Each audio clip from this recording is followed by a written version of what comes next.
Let me say it this way.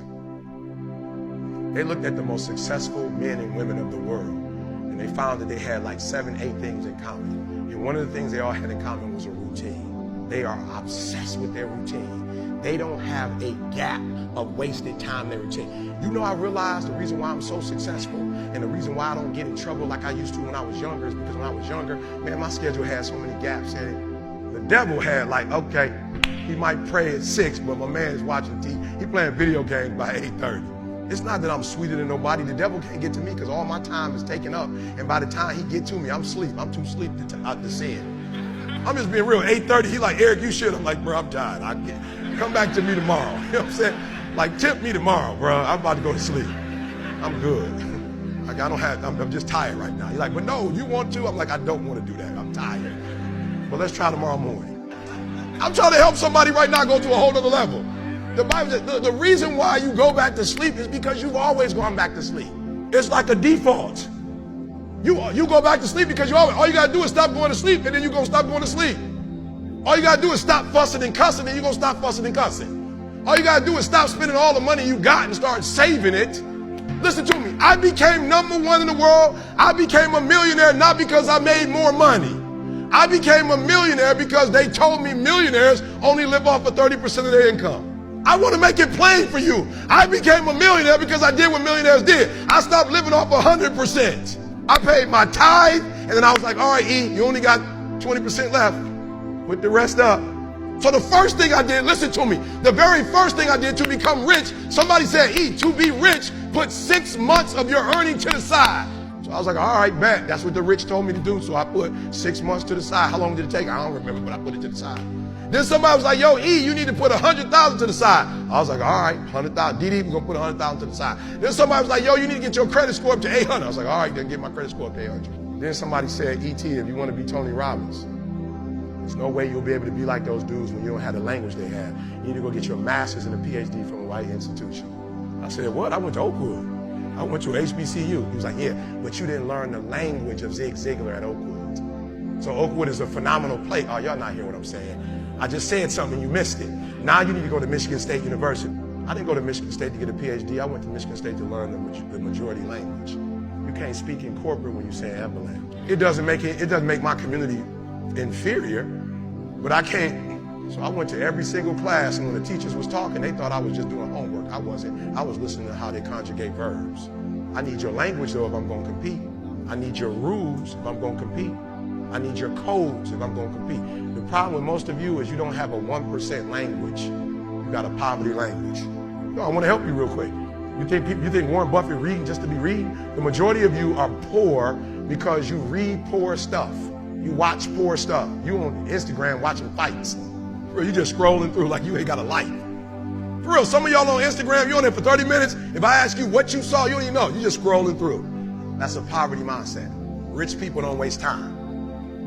They realize it's their most important commodity. They don't watch a lot of TV. They don't do a lot of entertainment. If they're not working, they're studying their craft and getting better at their craft.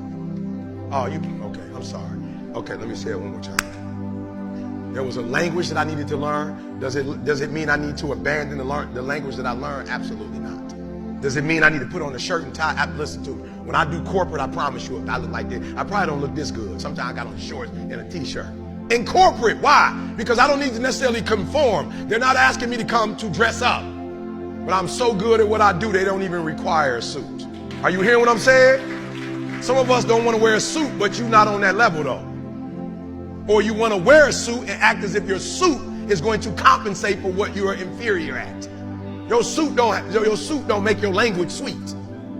For real, some of you wear suits because you think like you're going to impress somebody with a suit, and you might get in the door, but sooner or later they're going to find out who you are. So I need you to stop having the poverty mindset. So when I quit my job to be an entrepreneur, my mom was like, whoa, what are you doing? I was like, I'm quitting. My mom was like, don't you dare quit. You're going to embarrass me. You got a wife and kids. Does YouTube have insurance? Does YouTube have a 401k? And I was like, yo, mom, I ain't trying to be funny and I ain't trying to be disrespectful. I love you, but you can't teach me how to be a millionaire because you're not one. You come from the working class, and I'm not mad at you, Ma. We wouldn't be where we are without you, but you told me that every generation is supposed to get better. So I'll take your values, but I won't take your work ethic. Because rich people don't work, they think. The working class will never get rich. It wasn't designed. Oh, yeah, okay. Listen to me, this country became a wealthy country because they had employees they didn't have to pay. That's not like a rocket science.